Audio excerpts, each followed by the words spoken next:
Generally speaking, panel gaps are good.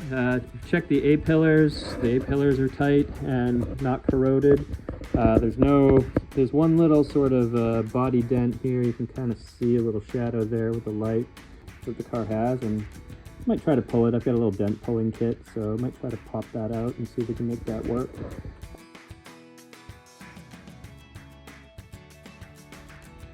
Rubber bumper was on the front. This is a late 70s model. Rubber bumper's off at the moment. We've got some work to do down here. It's been in some kind of little bang up there.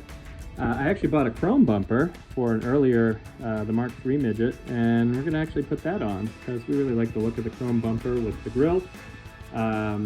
Need to decide what to do with the grille. We are kind of leaning toward a custom grille and doing some fun metal work, picking up maybe some project mesh from Home Depot or maybe eBay or something like that and trying something out.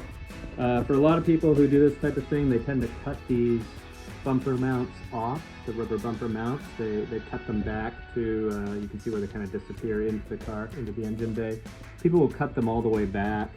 I actually think we might leave them because I saw one guy had actually taken them and he had mounted driving lights to them. And my plan was to mount driving lights anyway, so, you know, we already have the driving light mounts because the bumper mounts are there. So we'll probably do some kind of an integrated bumper with those as the driving light mounts. And that way, you know, again, we're kind of going for the sporty touring look. You can see that the wiring harness is currently wrapped in foil. I'm a little ahead of myself on that. I got a little antsy. Just really wanted to, I don't know, help me to feel better over the holiday to get to the point where we're almost ready to paint. Still have a couple fuel lines and brake lines to loosen up and get out of the way. A lot of these clips are just completely rusted in, and I haven't really gone after them yet. A lot of this stuff came out pretty easily, but you know, generally, you know, there's still a couple of things here and there that just, you know, have not gone out. But they'll go eventually. I just gotta, you know, kind of get back around to it. And yeah, I guess not much more to cover right now. Engine bay stripped, interior stripped, trunk stripped, front suspension and steering are stripped, and the rear end is still on. I don't have mental capacity for the rear end just yet, but we'll get to the rear end too. Definitely the drum brakes need just an overhaul. I think the wheel cylinders were leaking, and probably new shoes.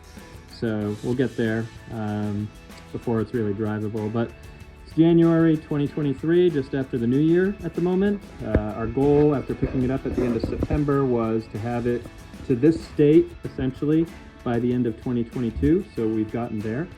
And we'll be spending the next few months putting it back together, and with the goal of being able to drive it before the end of school, because this is actually part of my daughter's school project.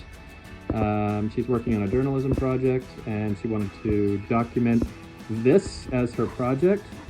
We didn't have it first, we bought it for the project, so found it on Craigslist for a good price, and here we are.